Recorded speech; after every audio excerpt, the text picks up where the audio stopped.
Welcome to the Writer Reads Mack and Me, an Odyssey. Book 2, Mack and Me, Blaedergil's Host. Chapter 10, Hangover. Mack was pacing outside the regen tank when I came round. I reached out to him using the implant. Let's not do that again, I said, but nothing escaped my head. He looked toward me, but I drifted out again. Everything still hurt, and I sure as shit hoped they didn't want this job to happen any time soon. Mack was still there and still pacing when I came back online. Mack? But again, nothing left my head. This time he noticed me. I watched as he looked toward me and then frowned, and I waited until he realized I couldn't hear whatever it was he was trying to send. I kept watching as he turned toward the door and punched the intercom beside it. And then I started laughing as the intercom disintegrated beneath his fist. For once, I didn't hurt. It had been a while since that had been the case. Mack bent his head and leant against the wall.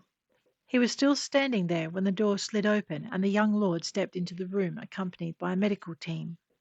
They took one look at me and another at Mack and the shattered intercom and then set about getting me out of the tank. The whole after process was a lot quicker if you didn't have to do it on your own. I was given a change of clothes and combat gear similar to what I'd been wearing when we first arrived at the park, but of much better quality. Mack turned away from the wall and found a seat beside the doctor's table in the corner. He plonked himself into it and rested his head in his hands, and not a single medic tried to move him.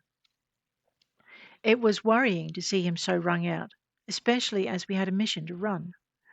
I went over to stand beside him as soon as I was dressed, and I completely ignored the lordling as I did so. Mack? I asked, but my voice didn't come out the way I intended, and I cleared my throat. Mack?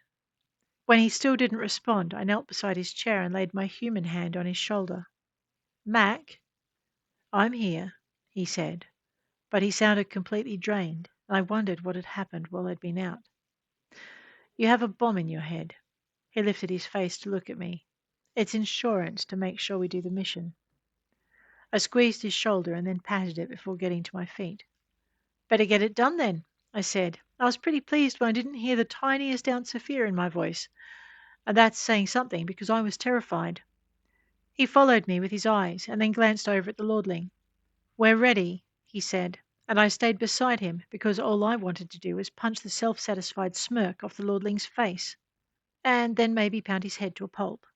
Yeah, that would do it. A sticky, wet pulp.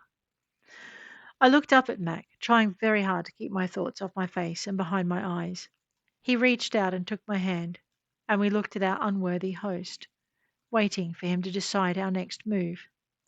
He stood there and studied us for a very long moment.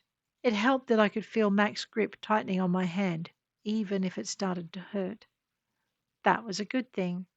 It reminded me I needed to be careful. I might be able to survive a blade through the lungs, but an explosion in my head?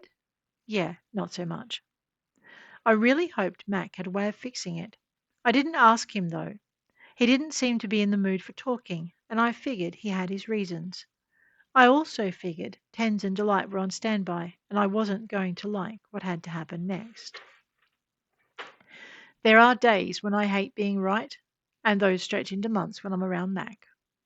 The Coravan Lordling led us back through what turned out to be a small fortress, and into a courtyard surrounded by stone walls reinforced by field generators. A shuttle stood in the centre of the courtyard, and the lordling stopped at the edge of the path leading to the landing pad and waved us on board. You've got 4 days to bring me my fiancée, he said, looking at Mack, or you'll be needing a new sidekick. I glanced from him to Mack and back again, and was worried when Mack let go of my hand. Understood, he said, and wrapped his arm around my shoulders as he turned toward the shuttle. I let him keep his arm there as I walked with him.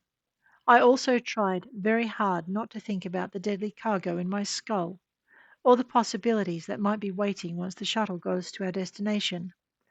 And I was hoping that destination was Mack's ship and not Blaedergil's mansion on Magnus 19. At least I lucked out on that one. We hit orbit and docked. Apparently Mack's pilot had decided being tethered to the beanstalk was a security risk. So she'd taken a high orbit and let the caravans make contact. Doc and Tens were waiting, along with an honour guard made up of the galley staff. I took my cue from them and dropped to 2 paces behind Mack as we stepped off the shuttle. If they wanted a show, I could play the game. No one tried to escort us out into the shuttle bay, and Mac extended no invitations. We were inside and watching from the observation deck when the shuttle was politely shown the door and was allowed to return with what it thought were the results of the covert scans it had done of Mac's ship. Ten's smile turned downright evil as he watched it go. But he didn't say a word, and neither did anyone else until Tens had swept us clear of the half-dozen bugs the caravans had tried to smuggle on board in our clothing, our hair, and via our implants. Well, Ten said, when he was satisfied we were clean, that was rude. You have no idea, Mac said, and the look he turned in my direction was more than worried. Can you fix it? I did that during the bug scan, Ten said. To anyone watching, the program I ran was just the usual security measure for decontaminating spyware from an implant. And we're all damned lucky the protections on the exploding device weren't wired for more direct forms of interference. From the outside, it looks like the device still works. It sends out the right responses to their scans and everything it's supposed to do, but it won't explode. The worm I put in has taken over the receptors so it can divert external signals and is mimicking the correct responses for the check-ins. While it's doing that, the programs on the device itself think they're still being pinged, so they're happy. Now, all we need is for Doc to do his part. Doc? I turned my head just as Doc came and sat down beside me. There wasn't a needle in sight. What do I need to do? I asked, and failed completely to keep my suspicions off my face. He cracked a smile and held out a canteen. Drink this. I looked at his face and then glanced over at Mac and Tens. They shrugged in unison, mirroring each other's frowns. Well, fair enough then. I opened the lid and started to drink. I got 2 mouthfuls in when the first mouthful bounced.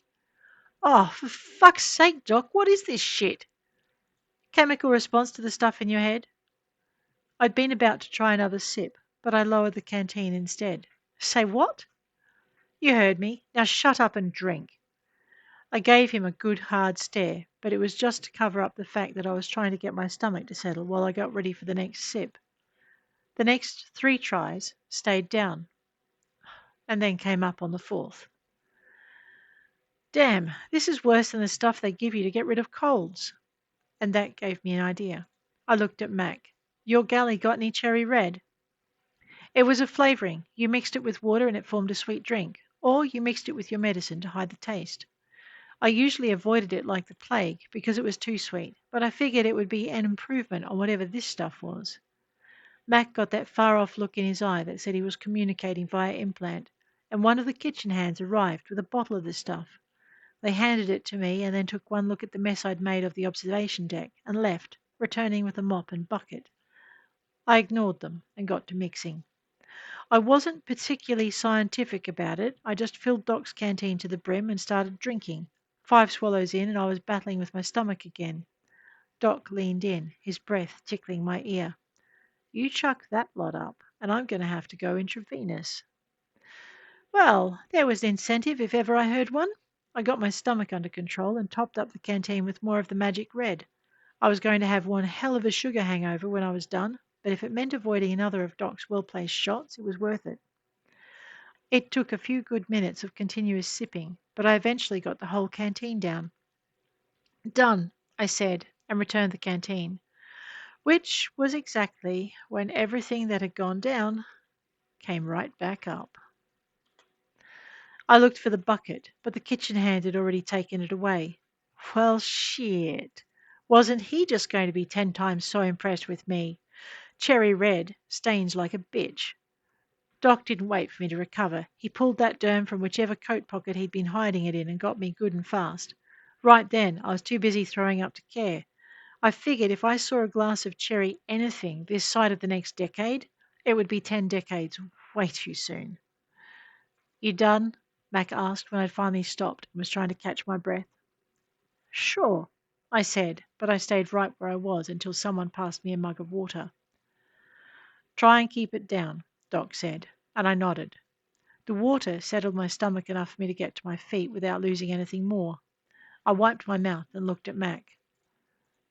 What next? I asked. You stick with Doc in the med bay while we get underway. Ten should be able to tell you if Doc's skunk worked come morning. I nodded and watched as Mac headed for the door, Tens falling into step behind him. Doc stood up and came alongside me. You need a SAN unit, he said, and I wanted to ask him whose fault that was, but didn't feel up to an argument he'd win hands down. Just show me which one's mine, I said. An hour later, I settled into a med bay bed and closed my eyes. Stars only knew how I was going to feel in the morning, but I wasn't betting on good. It didn't help when Doc came in an hour later and ran a hand scan over my head and then over the rest of me. What was that for? Seeing if you're going to explode, he said, but he didn't explain and he was grinning as he left. Son of a bitch, I managed as the door closed behind him. But I didn't bother chasing after him and demanding answers. I figured I'd find out more than I needed when I woke up in the morning. I was right again, but I didn't feel like I'd won a prize. I was facing down to Light, Mac, Doc, and Tens, and none of us were happy. Me, because I wanted to say no and knew I couldn't. Doc, because I was being uncooperative. Tens and Delight, because Mac said it was my decision and they had to wait for me to make it. And Mac, because he knew I was stalling and we really didn't have the time. Finally, I just leant my head back on the wall and rolled my eyes at the ceiling. Sure, I said, go for it. And I closed my eyes. Because I didn't want to see this coming, and I didn't want to run, and I knew my body wouldn't want to stay. So I sat and kept my head tilted back and my eyes closed, and I tried not to think about what was about to happen. It almost worked. I hated needles. I hated being under. And I really didn't want to sit there while they replaced the implant and my head exploded. And I really had no choice. The implant needed to be out of my head. It was contaminated with whatever toxic sludge the explosive had mulched down into after Doc's chemical concoction had done its work. They were all there when I agreed to let them take it out. And they were still all there when it was done and I came back around. That was kind of nice of them. I hadn't realized just how dangerous the procedure was until I opened my eyes and found them all staring back. That bad, huh? I asked, and Delight rolled her eyes. Hurry up, she said, or you'll miss the briefing. There was a briefing? Since when was there a briefing? I hurried as much as Doc would let me, while Mac and Tens waited outside the door. It's not like she's going anywhere, Doc had snapped when they'd looked like they might stay. It had been Tens who'd led the way out of the room. Old habits die hard, Mac muttered and followed after. Don't keep me waiting, Cutter. We're meeting in the cafe before the briefing starts. I rolled my eyes at his departing back. As if I'd ever.